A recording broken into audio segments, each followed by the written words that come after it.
Alors, depuis quelques temps déjà, je suis en train d'enseigner sur servir Dieu. Alors, nous continuons dans notre enseignement sur servir. Alors, c'est quoi servir Dieu? Alors, je veux que tu retiennes simplement que servir Dieu, c'est disposer son temps, son talent et son trésor pour le Seigneur. Donc, servir Dieu, c'est disposer son temps, son talent et son trésor pour le Seigneur.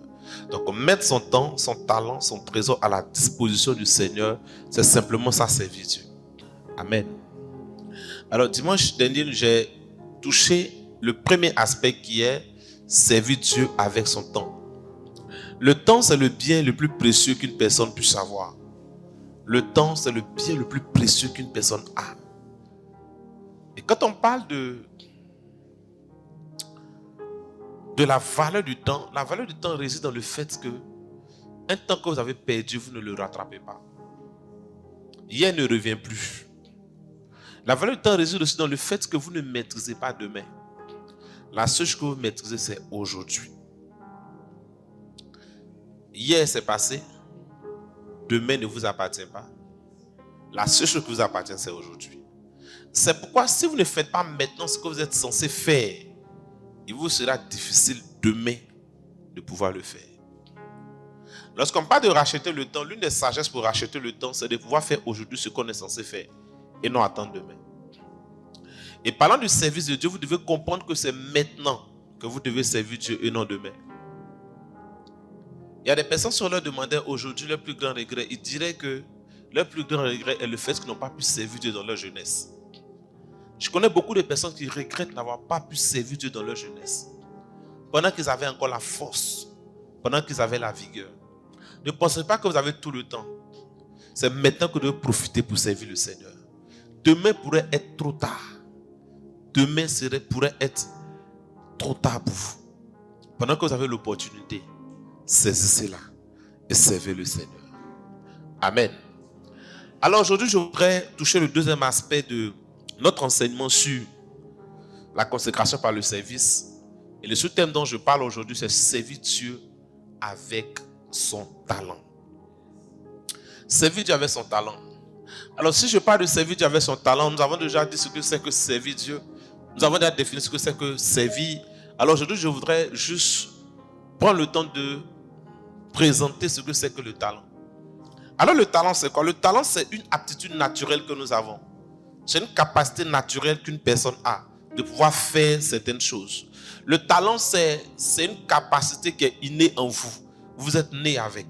Le talent est une capacité innée en vous que vous pouvez développer par le travail, par les études, par des connexions avec d'autres personnes pour peaufiner votre talent, pour le rendre meilleur. Donc quand on parle de talent, c'est quelque chose, c'est une aptitude, c'est un potentiel avec lequel on est. C'est inné. Ça ne s'apprend pas. Le talent ne s'apprend pas. Le talent est naturel. Tout ce qu'on fait, on travaille son talent pour le rendre meilleur. On travaille son talent pour le rendre beau. On travaille son talent pour le perfectionner. Mais le talent, il est déjà en nous. Alors quand je parle de servir Dieu avec le talent, je parle de servir Dieu avec ces dons naturels avec lesquels nous sommes nés. Et le deuxième aspect de servir Dieu avec le talent, je vais toucher un deuxième aspect qui n'est pas vraiment le talent, mais qui relève des compétences acquises. Donc quand je parle de servir Dieu avec le talent, mon message va concerner certes le talent en tant que tel, mais va aussi concerner les capacités ou certaines valeurs ou certaines compétences acquises, soit grâce aux études, grâce à l'expérience de la vie, ainsi de suite. Amen. Amen. Alors, avant de parler des compétences acquises, je vais d'abord revenir sur servir Dieu avec le talent. Comme je l'ai dit, le talent, c'est une aptitude innée. Donc, on est né avec. Et je vais juste citer quelques types de talents qu'une personne peut avoir. Par exemple, danser, c'est un talent. Chanter, c'est un talent. On est avec. C'est vrai qu'il y a des écoles de danse. C'est vrai qu'il y a des écoles de chant. Mais si ton corps ne respecte pas les rythmes, peu importe les pas que tu auras dans ta tête, ton corps ne va pas pouvoir les exécuter. Je ne sais pas si quelqu'un comprend. Sinon, quand je regarde mon voisin qui est en face de moi, je sais que dans sa tête, il danse très bien. Mais son corps refuse d'exécuter les pas. Chanter, c'est inné. C'est vrai, il y a des écoles de chant. Mais on est avec la capacité de savoir chanter. Et après, on va vers des écoles de chant pour perfectionner ce que nous savons faire. Quand je prends le domaine des arts en général, c'est que la musique, les dessins, c'est des choses qui sont innés. Il y a des enfants déjà à leur bas âge qui réussissent à faire des rythmes, juste avec des boîtes. Ils ne sont pas allés dans une école de musique, mais naturellement, ils savent comment on peut produire un son. Ils savent qu'est-ce qu'il faut taper pour donner un beau son. Il y a des enfants, vous allez les voir, quand vous êtes en train de faire quelque chose, ils sont là, ils ont l'oreille, ils écoutent. Quelques temps après, ils commencent à reproduire ce qu'il a vu faire. C'est inné. Et après, on peut aller vers des écoles pour perfectionner. Le dessin, il y a des gens depuis leur école primaire savent déjà dessiner. Mais généralement, en Côte d'Ivoire, c'est à partir du lycée qu'on apprend les arts plastiques, à partir du collège qu'on apprend les arts plastiques. Mais ce n'est même pas vraiment les arts plastiques qu'on apprend en tant que tel. Plus tard, d'autres vont dans les lycées artistiques pour développer le dessin. Donc, généralement, on est avec ces choses-là, on est avec. Mais quand on est avec, c'est pour pouvoir servir Dieu. J'en parlerai tout à l'heure. Mais avant d'en parler, je veux toucher aussi l'aspect des compétences dont j'ai parlé tout à l'heure. Il y a des compétences. On va à l'école. À l'école, on a des diplômes. On sort avec un diplôme en communication. On sort avec un diplôme en lettres. On sort avec un diplôme en langue étrangère. On sort avec un diplôme d'ingénieur en bâtiment, ingénieur en commerce, ingénieur en marketing. Mais toutes ces choses, on doit pouvoir les utiliser pour servir Dieu. Amen. Amen. Derrière tout système, derrière toute église performante, entre griffes, derrière toute église qui brille, c'est toute une équipe qui met à disposition ses talents et ses compétences. Il n'y a pas une église qui monte. Il n'y a pas une église qui commence à accomplir les desseins de Dieu sans que les membres de cette église-là acceptent de mettre leurs talents et les compétences au service du Seigneur. Le problème qu'on a, c'est que dans nos églises, on a des gens qui se plaignent de tout. On a des gens qui se plaignent de tout. Qui se plaignent qu'il y a certaines choses qu'ils ne sont pas en train de vivre. Mais qui ne comprennent pas qu'ils ont une place importante dans le service. Je vais t'expliquer quelque chose. Toutes les fois où Dieu attire ton attention sur un manque dans l'église, il est en train de plutôt t'appeler à accomplir quelque chose dans sa maison. Je répète, toutes les fois où votre esprit est attiré vers un manque dans l'église, c'est une mission que Dieu vous assigne. Mais n'attendez pas qu'on fasse la police derrière vous pour ce que vous êtes censé faire. Tu vois, c'est parce que tu maîtrises le domaine que lorsque ce n'est pas bien accompli, ça te dérange. C'est parce que tu maîtrises le domaine que lorsque ce n'est pas fait comme il se doit, tu es mal à l'aise. Et si tu es mal à l'aise, c'est parce que tu as ta part de responsabilité que tu n'es pas en train d'accomplir. Est-ce que j'ai parlé à quelqu'un? Alors, aidez-moi à lire un texte. 1 Corinthiens chapitre 14, verset 12. Il dit de même, puisque vous aspirez aux dons spirituels, que ce soit pour l'édification de l'église, que vous cherchez à en posséder abondamment. Il dit que tu aspires aux dons spirituels, que la raison pour laquelle tu aspires aux dons spirituels soit pour l'édification de l'église. Qui parle d'édifier, pas de construire. Qui parle d'édifier, pas de bâtir. Qui parle d'édifier, parle d'élever, d'établir. Donc il est en train de dire que lorsque vous aspirez à avoir des dons, des talents, des compétences, que ces dons, ces talents, ces compétences auxquelles vous aspirez là, que ce soit dans un but. Lequel but? Le but de servir le Seigneur. Quelqu'un est avec moi? On ne cherche pas à avoir des dons, on ne cherche pas à avoir des talents, on ne cherche pas à avoir des compétences sans penser à les mettre à la disposition de Dieu. Sans penser à les mettre au service de Dieu. Vous avez une part de responsabilité. Vous avez quelque chose à accomplir. Vous avez quelque chose à faire dans la maison de Dieu. Et les talents que vous avez, les compétences que vous avez, les valeurs que vous transportez, toutes ces choses en vous, c'est pour que vous puissiez servir le Seigneur avec. Amen. Quelqu'un est avec moi? Beaucoup de personnes ont une part de responsabilité très importante. Mais ils sont en train de jouer avec. Je crois personnellement que le jugement ne va pas porter simplement sur le fait d'avoir accepté ou ne pas accepter Jésus. Ça, c'est la partie la plus petite dans le jugement. Le jugement va porter sur comment tu as utilisé les compétences et les talents que Dieu t'a donnés. Il y a des gens qui sont pétris de talents, mais qui ne sont pas en train de devenir une valeur ajoutée ni à l'église de Jésus-Christ, ni au monde.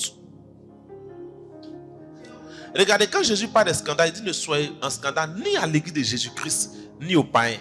Ça veut dire que ta manière d'être une valeur ajoutée à l'église et aux païens compte aux yeux de Dieu. Donc, si tu n'es pas en train de devenir une valeur ajoutée aux païens et à l'église, Dieu va te juger. Si tu n'es pas en train de devenir une valeur ajoutée par les compétences que tu as, Dieu va te juger. Toi seul, tu as beaucoup de talents. Mais tu as fait quoi avec? Lisez la parabole des talents. Celui qui n'a rien fait, la Bible déclare que même ce qu'il a là, ce qu'il pense qu'il n'a pas là, on va enlever pour donner à celui qui a. Amen.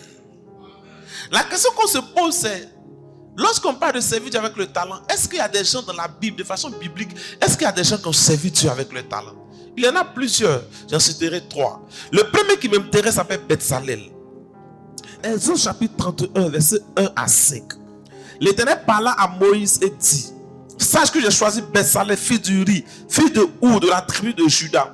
Je l'ai rempli de l'esprit de Dieu, de sagesse, d'intelligence et de savoir pour toutes sortes d'ouvrages. Je l'ai rendu capable de faire des inventions, de travailler l'or, l'argent et les reins, de graver des pierres à enchâsser, de travailler le bois et d'exécuter toutes sortes d'ouvrages. Donc, regardez, le cas de Bezalel, ce qui me marque dans le cas de Bezalel, c'est que Bezalel a été recommandé par Dieu.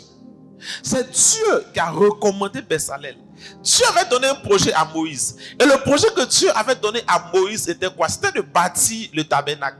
Donc Dieu dit à Moïse, tu vas bâtir quelque chose. C'est Dieu. Regardez, Dieu a montré le plan à Moïse. Moïse était au ciel. Et puis Dieu a montré le plan du tabernacle à Moïse. Mais Dieu n'a pas fait tomber le tabernacle du ciel. Dieu n'a pas fait descendre le tabernacle du ciel. Dieu va dire à Moïse, je t'ai montré quelque chose, je t'ai donné le plan. Maintenant, moi Dieu, je te recommande Bezalel. C'est Dieu maintenant qui va recommander Bezalel, qui va dire, pour bâtir ce que je t'ai montré, il y a quelqu'un qui s'appelle Bezalel. Maintenant, Bezalel n'est pas n'importe qui. Dieu dit à Moïse, je vais te recommander Bezalel parce que Bezalel a en lui toute la compétence. Il a les talents, il a le don, il a toute la connaissance pour pouvoir construire ce que je t'ai montré. En réalité, quand Dieu donne un projet à une église, Dieu recommande des gens. Maintenant, je vais te dire comment est-ce que Dieu recommande des gens. Parce que tu as dit, mais est-ce que Dieu a parlé de... Non, Dieu ne va pas parler de toi au pasteur. Dieu va parler de toi au pasteur. Le frère Tan là, il est ingénieur en musique. Le frère Tan, il est ingénieur en bâtiment. Dieu ne va pas venir dire ça à l'homme de Dieu. Mais Dieu va te recommander. Tu sais comment?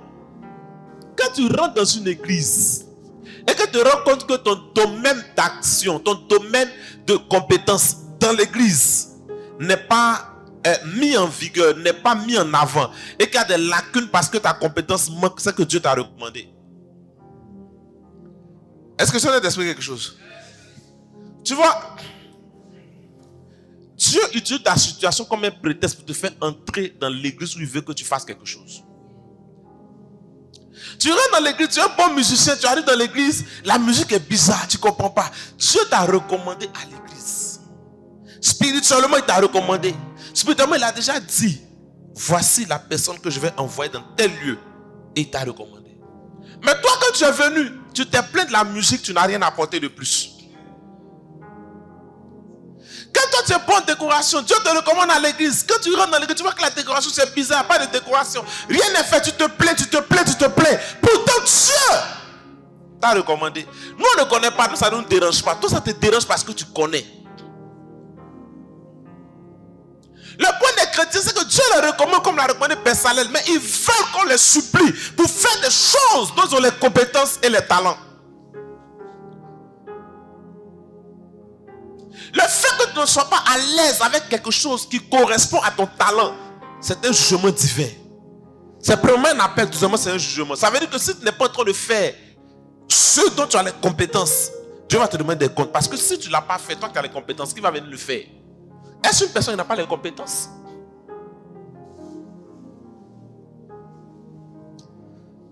Est-ce que je parle à quelqu'un? Donc, Bezalel, maintenant Dieu dit, il dit à Moïse que Bezalel là, il a les compétences, il dit je l'ai oué pour ça. Ça veut dire qu'il y a plusieurs types d'onction. Il y a une forme d'onction pour laquelle on n'a pas prié, on n'a pas jeûné. C'est une onction naturelle qu'on a depuis le sein de notre mère. Et cette onction, c'est une validation divine sur tout ce que tu fais. C'est ce qui fait que tout le monde peut faire quelque chose, mais quand toi tu fais, tout le monde est content parce que c'est comme si quand toi tu fais, il y a quelque chose de particulier qui accompagne. C'est ça l'onction.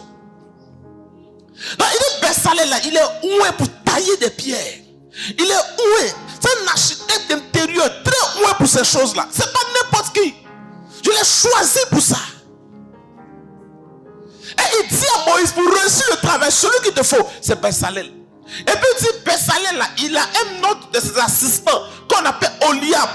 Oliab a la même compétence, mais Oliab lui sera l'assistant de Bezalel. C'est-à-dire que Dieu a recommandé toute l'équipe d'ingénierie qui devait travailler sur le projet. Vous ne rentrez pas dans une église comme ça. Quand tu rentres dans une église, il faut penser à ce que toi tu reçois. Pense à ce que tu peux donner. Parce qu'il y a des gens qui viennent aussi dans l'église qui ont besoin d'être sauvés. Mais pour qu'ils soient sauvés, il faut que toi tu donnes tes compétences pour que ceux-là soient sauvés. Normalement, quand tu rentres dans une église, tu ne dois pas courir derrière toi pour te demander, frère, soeur, fais ça, fais ça, fais ça. Ça doit venir naturellement. Tu dois te dire, mais Jésus m'a sauvé. Qu'est-ce que je peux faire pour lui? Je dois mettre mes compétences à sa disposition. Tu sais chanter, tu sais danser, tu sais faire de la musique, tu sais faire de la déco, tu sais faire de la communication. Tu fais quoi pour apporter une valeur ajoutée à l'avancement de l'œuvre de Dieu dans l'église? Donc la première des choses, le premier exemple que je donne, c'est Bezalel. Et bien Bezalel, je comprends que Dieu peut recommander des gens sur des ouvrages. Dieu peut recommander des gens sur des projets. Et Dieu les recommande en les faisant rentrer dans l'église. Tu demandes, est-ce qu'il y a un expert en musique qui se dit non, il n'y en a pas. Tu dis, ok, je suis là. Est-ce qu'il y a un expert ici en architecture d'intérieur? Il n'y en a pas. Bon, moi je suis là, je propose quelque chose. Pasteur, voilà ce que j'ai proposé. Si on décore l'église comme ça, on présente, ça sera très beau. Donc je propose ça pour la décoration de l'église. Est-ce qu'il y a un expert en communication? Non, il n'y en a pas. Il y a des frères qui essaient de se défendre. Ok, moi j'ai fait des trucs en communication, je suis journaliste, je suis infographe, je suis cela. Je mets ma compétence à la disposition de l'église. Un autre type de personne qui m'intéresse, un autre exemple, c'était Hiram. Hiram, 1 Roi chapitre 7, verset 13 à 14. Le roi Salomon fait venir de Tyr Hiram, fils d'une veuve de la tribu de Nephtali et d'un père tyrien qui travaille sur les reins. Hiram était rempli de sagesse, d'intelligence et de savoir pour faire toutes sortes d'ouvrages des reins. Il arriva auprès du roi Salomon et il exécuta tous ses ouvrages. La Bible parle de Hiram. Hiram a été appelé par Salomon. Bezalel était recommandé par Dieu. Mais Hiram, c'est Salomon qui l'a appelé. Dieu peut ne pas te recommander. Mais quelqu'un peut t'appeler. Quelqu'un peut t'appeler. C'est une autre dimension. Et cette dimension-là, de servir avec le talent, c'est la dimension où un ami peut t'approcher. Il peut dire, frère, je vois que tu joues bien au piano. Je vois que tu joues bien la batterie. L'église, je suis, a besoin d'un batteur. Je veux que tu viennes. Il y a des gens qui ont des talents qui sont en train de les gaspiller dehors parmi les païens. J'ai peut-être un ami qui chante bien, mais qui a regardé qu'il y a une païenne qui est couchée dans les maquis, dans les boîtes de nuit. Tu peux lui dire, ta voix là, le Seigneur en a besoin. Le talent que tu as, le Seigneur en a besoin. Salomon devait construire le temple que Dieu avait révélé à son père. Il ne savait pas ce qu'il fallait faire. Qu'est-ce qu'il a décidé de faire? Ce qu'il a décidé de faire, il a décidé simplement d'aller chercher quelqu'un. Maintenant, regardez. Hiram n'était pas un païen. Regardez Hiram. Hiram avait un lien avec les enfants d'Israël. Il dit, il était le fils d'une veuve de la tribu de Nephtali. Le fils d'une veuve de la tribu de Nephtali. C'était un fils de la tribu de Nephtali. Il y a beaucoup de personnes qui ont goûté à l'évangile mais qui ont rétrogradé. Et ils ont des talents en eux, ils ont rétrogradé avec ces talents. Pourtant l'église en a besoin. Tu as beaucoup d'amis instrumentistes qui sont dehors. Tu as beaucoup d'amis qui pratiquent des arts dans la danse qui sont dehors. Tu as beaucoup d'amis qui chantent très bien mais qui sont dehors. Tu as des amis qui peuvent apporter une valeur ajoutée à l'église mais qui sont dehors. Comme Salomon, va les chercher pour que les talents servent dans la maison de Dieu. Tu sais, dans ta danse, ça c'est pourquoi? que vous savez qu'il y a une puissance dans la danse? Il y a une puissance dans la danse. La Bible dit, oh, Malanda là-bas. La Bible dit, il y a un roi qui était à table en train de manger. Et il y a une jeune fille qui est venue danser devant lui. Tellement elle a dansé. Le roi lui a demandé, mais tu veux quoi? Elle dit, je veux la tête de Jean-Baptiste. Elle a dansé comment? Il y a une puissance à la danse. Yeah. Il y a une puissance à la danse. Elle a dansé comment? Toi, au lieu de danser pour sauver des âmes, tu danses pour qu'on coupe des têtes.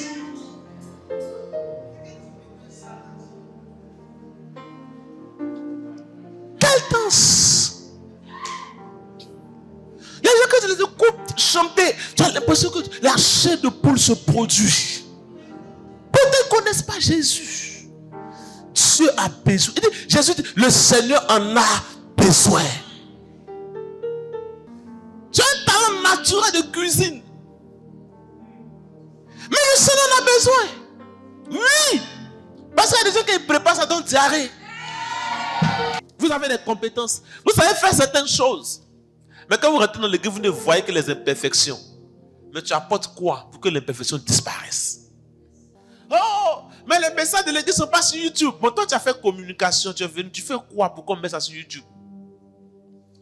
Oh, quand on envoie, on n'a pas accès aux messages de l'église. Mais tu fais quoi pour qu'on ait les messages de l'église? Oh, les messages du pasteur sont bons, mais pourquoi les pasteurs n'écrivent pas de livres? Tu as des compétences littéraires. Tu as fait quoi pour qu'on écrive des livres? Est-ce que vous avez dit quelque chose? Ceux qui ont plus de talent pour servir Dieu sont ceux qui se plaignent le plus. Les gens qui sont dotés de talent se plaignent beaucoup. Parce qu'ils savent ce qu'on doit faire, mais ils ne le font pas. Et c'est pour ça qu'ils se plaignent. Que Dieu t'aide. Alors, quelles sont les règles pour servir? Quelles sont les règles à respecter quand on veut servir avec son talent? Parce que dans chaque domaine, dans le domaine du temps, pour servir son temps, c'est la rapidité. Il faut être rapide. Il faut faire ce que tu dois faire dans la saison où tu dois faire. Maintenant, pour servir avec le talent, il y a 3 règles à respecter. La première règle, c'est le volontariat. Servir Dieu avec son talent, ce n'est pas vivre de son talent. Pour vivre de son talent, on monnaie son talent. Pour servir Dieu avec son talent, on sait avec ça s'attendre à recevoir quelque chose. Voici la différence.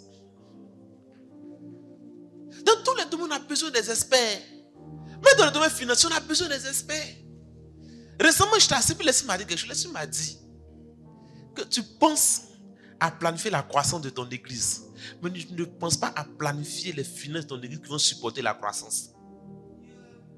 Et puis, Dieu va me dire quelque chose concernant la croissance. Il m'a dit, la croissance de l'église est mathématique.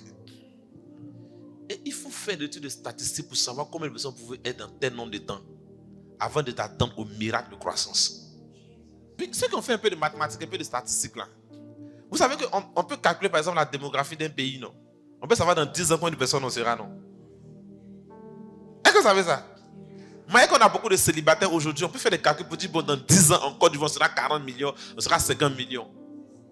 Et puis quand les 10 ans arrivent là, on est effectivement le nombre qu'on a dit là, avec juste une petite marge de plus ou de moins, qui ne dépasse pas les 10% souvent. Donc c'est pareil. Si par exemple on voit que dans l'église là, on gagne peut-être 10 personnes chaque mois, 10% chaque mois, on peut déjà savoir combien de personnes on peut être d'ici 5 ans. Maintenant, comme on donne un spirituel, on fait d'abord le calcul humain, et puis maintenant on additionne l'aspect spirituel en priant. Parce que Dieu maintenant crée une croissance exponentielle qu'on ne peut pas expliquer. Parce que regardez, ce qui fait qu'on prie et puis Dieu nous exauce, parce qu'on n'est pas précis dans nos prières. Quand tu vas, normalement quand tu dois aller dans la prière pour certains sujets, tu dois aller avec des documents de statistiques clairs. Et puis tu vas prier. Le manque de précision retarde l'exaucement. Mais on a des gens ici qui ont fait la statistique, qui peuvent nous produire des choses. Pour nous, non, parce qu'on essaie de voir, voilà ce qu'on peut être. Par exemple, d'ici 5 ans, voici ce que l'église peut être. Et si d'ici 5 ans, l'église est comme ça, voici les problèmes que l'église pourra avoir. Parce que les problèmes d'une église de 500 membres, ce n'est pas les problèmes d'une église de 200, mais pas les problèmes d'une église de 1000 membres. Donc, quand on a fait nos calculs, on se dit, pasteur, d'ici peut-être 5 ans, on pourra être un nombre de personnes. Donc, voici les problèmes que ça va engendrer. Et voici à peu près le budget que l'église doit pouvoir avoir financièrement pour pouvoir supporter ça. Et en fonction de ça, maintenant, on réfléchit. Qu'est-ce qu'on fait pour atteindre le nombre de personnes que normalement on est censé atteindre? Et qu'est-ce qu'on fait pour pouvoir trouver les finances qu'il faut pour supporter le nombre de personnes qu'on aura? Parce que si la proportion, ou s'il n'y a pas proportionnalité entre le nombre de personnes qu'on sera et notre capacité financière, il y aura problème. Nos talents doivent servir à ça. Donc si on a de bons statisticiens dans l'église, ça nous permet de pouvoir déjà prévenir certaines choses. Ça nous permet de prévenir certaines choses. Ça nous permet de prévenir certaines choses. Mais quand je parle de gestion financière de l'église, quand je m'assois, je regarde. Le point de l'église, de nos finances, dans nos églises, ce n'est pas le manque d'argent, c'est le manque de bonne gestion. Mais parfois, ce n'est pas le problème de ceux qui gèrent l'argent. Je le dis comme ça. Mais en fait, le réel problème, c'est que ceux qui gèrent l'argent n'ont pas les compétences qu'il faut pour gérer l'argent. L'argent ne se gère pas seulement avec le Saint-Esprit. L'argent se gère avec le Saint-Esprit puis des compétences. Donc, il faut des gens qui étudient l'argent. Qui peuvent dire, bon, aujourd'hui, on fait peut-être 1 million de recettes, mais 2 millions de recettes. Et on voit que nos charges dépassent nos recettes. Qu'est-ce qu'il faut faire? Qu'est-ce qu'il ne faut pas faire? Comment amortir certaines dépenses? Comment amortir certaines charges? Comment on épargne? C'est quoi l'épargne? Qu'est-ce qu'on fait? C'est des calculs, c'est des recherches. Mais c'est parce qu'on a étudié ça. C'est parce qu'on a étudié ça. Et toi, tu as étudié tout ça, tu as assis ça à l'église. Et puis tu te plains. Tu te plains pourquoi? On te plaint là. Mets ta compétence à la disposition de l'église. Est-ce que je peux avancer? Donc, je parle du volontariat. Exode 36, verset 1 à 2. Bezalel, Oholiab et tous les hommes habiles en qui l'Éternel avait mis de la sagesse et de l'intelligence pour savoir et pour faire exécuter les ouvrages destinés au service du sanctuaire selon ce que l'Éternel avait ordonné. Moïse appela Bezalel, Oholiab et tous les hommes habiles dans l'esprit desquels l'esprit avait mis de l'intelligence. Tous ceux dont le cœur était disposé à s'appliquer à l'œuvre pour l'exécuter. Donc la Bible déclare que Moïse a appelé tous ceux dont le cœur était bien disposé. En d'autres termes, tous ceux qui étaient volontaires. Tu ne peux pas servir Dieu avec ton talent si tu n'es pas volontaire. J'en parlerai. Parce que dans le volontariat, ce n'est pas l'argent qui t'intéresse, c'est ce que tu peux donner qui t'intéresse. Quand on est volontaire là, ce n'est pas l'argent qu'on poursuit. C'est ce qu'on peut donner, c'est la valeur qu'on peut ajouter qu'on poursuit. Amen. Donc, regardez. Beaucoup de personnes ne peuvent pas servir avec leurs dons. Pourquoi? Parce que eux, ils veulent se servir de leurs dons pour se remplir les poches et non devenir une valeur ajoutée. Ils oublient que c'est Dieu qui fait grâce et qui donne des dons. Ils oublient que c'est Dieu qui donne l'intelligence pour acquérir des compétences. C'est Dieu qui donne l'intelligence pour que tu aies des compétences. Beaucoup de chrétiens, quand il s'agit de parler des pasteurs, disent, mais pasteur, vous avez reçu gratuitement, donnez gratuitement.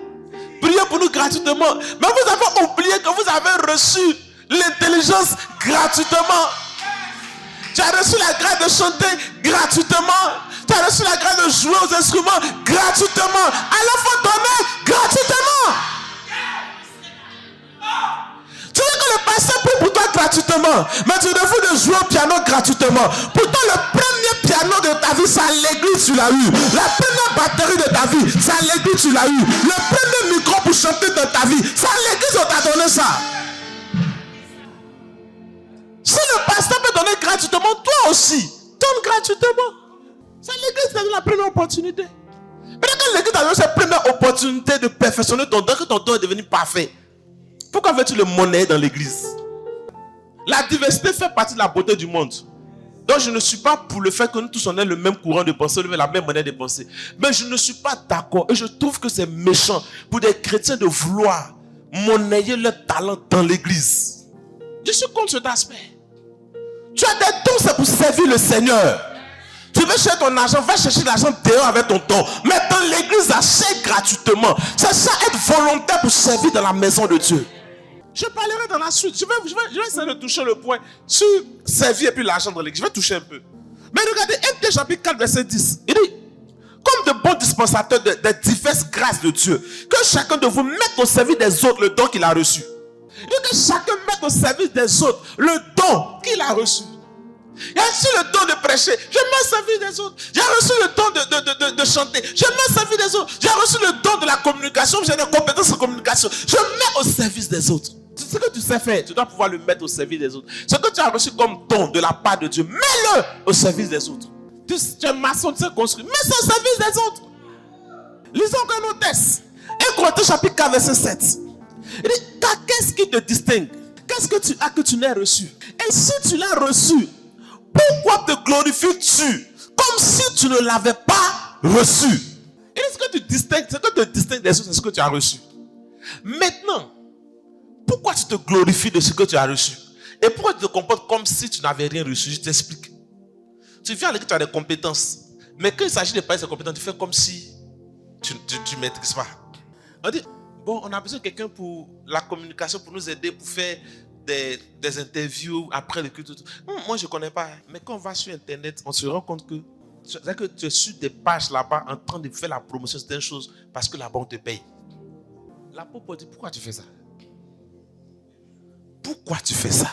Pourquoi toi, tu fais comme si toi, tu ne sais rien faire dans l'église? Pourquoi tu te comportes? En fait, c'est une forme d'orgueil. Tu fais comme si tu ne sais rien faire, mais dans la tête, tu sais faire. Puis, dans le coin de ton visage, tu te moques de ceux qui font parce que tu estimes qu'ils ne maîtrisent pas. C'est de l'orgueil. Maintenant, ce don-là, ce talent, tu l'as reçu gratuitement.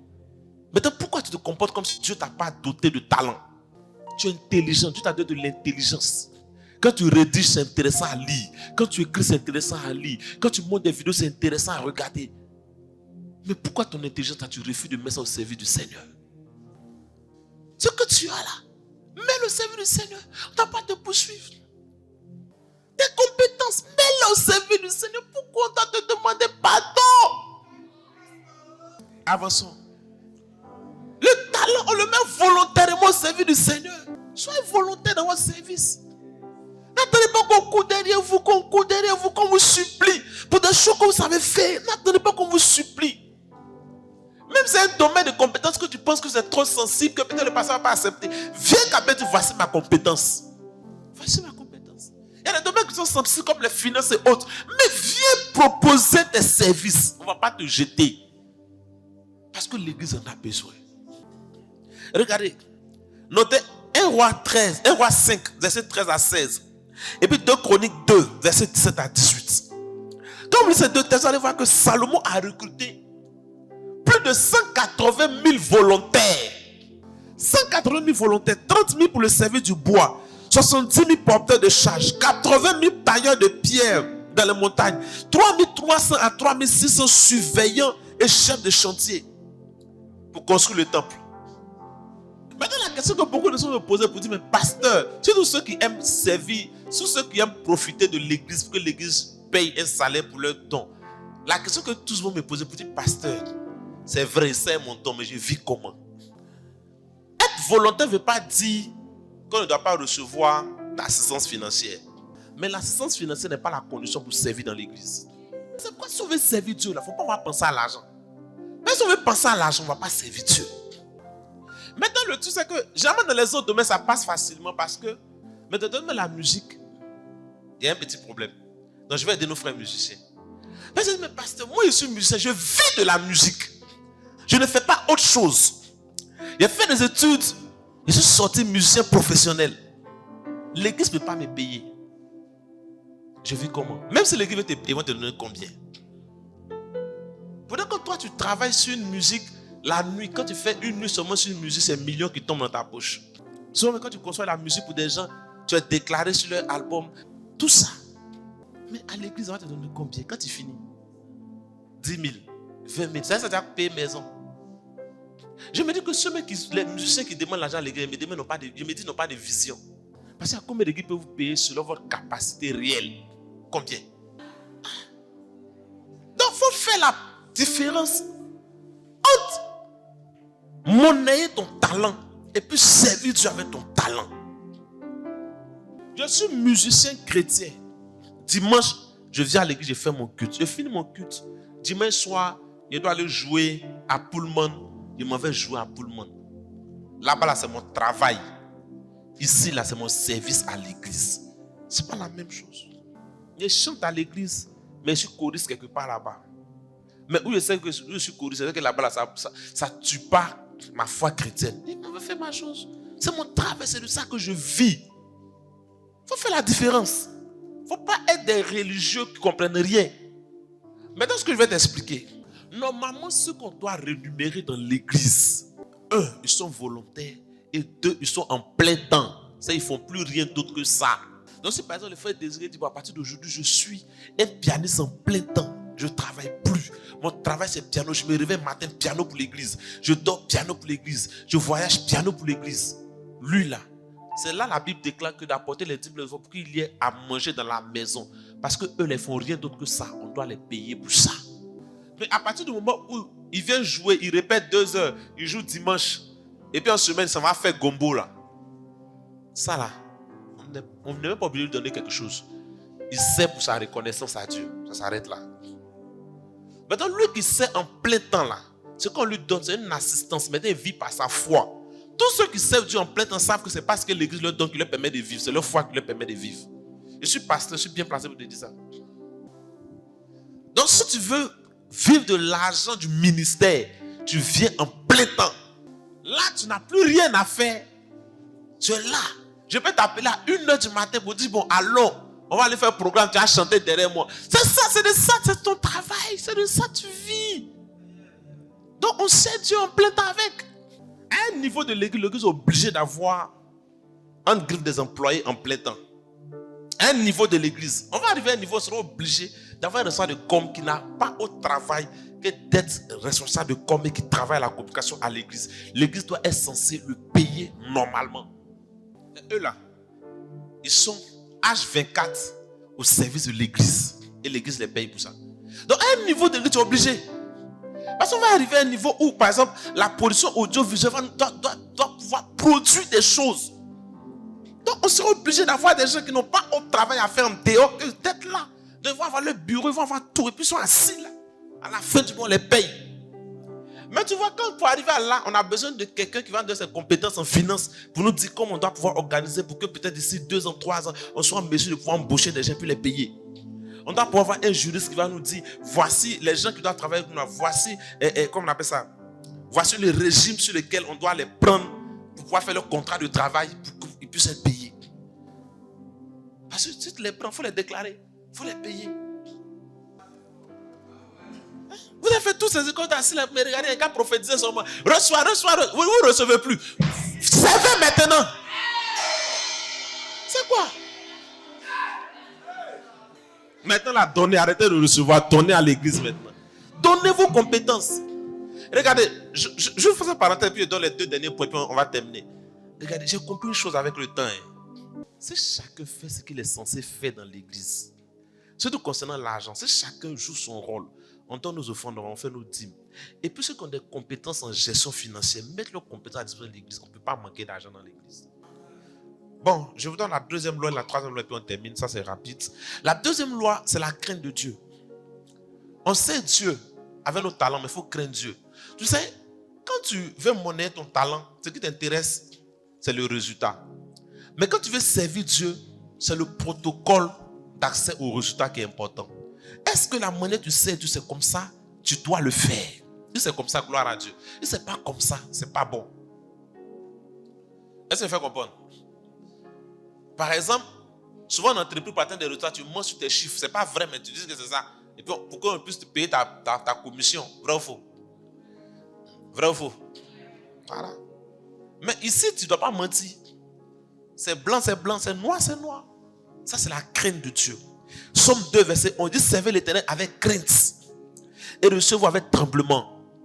Et Hébreux 12, 28 à 29 dit c'est pourquoi recevez un royaume inébranlable. Montrons notre reconnaissance en rendant à Dieu un culte qui lui soit agréable. Avec piété et avec crainte, car notre Dieu est aussi un feu dévorant. faut servir Dieu avec crainte. Il faut mettre du respect et de la crainte. Dans la maison de Dieu, le service est plus important. La manière de servir est plus important que le résultat final. La manière de servir est plus important que le résultat final. La troisième des choses, quand vous voulez servir Dieu avec votre talent, servez-le avec amour. Il faut de l'amour pour servir. Il faut vraiment de l'amour. Vous voyez tout ce que j'ai dit là. Si vous n'aimez pas Dieu, si vous n'aimez pas l'église, vous ne pouvez pas faire.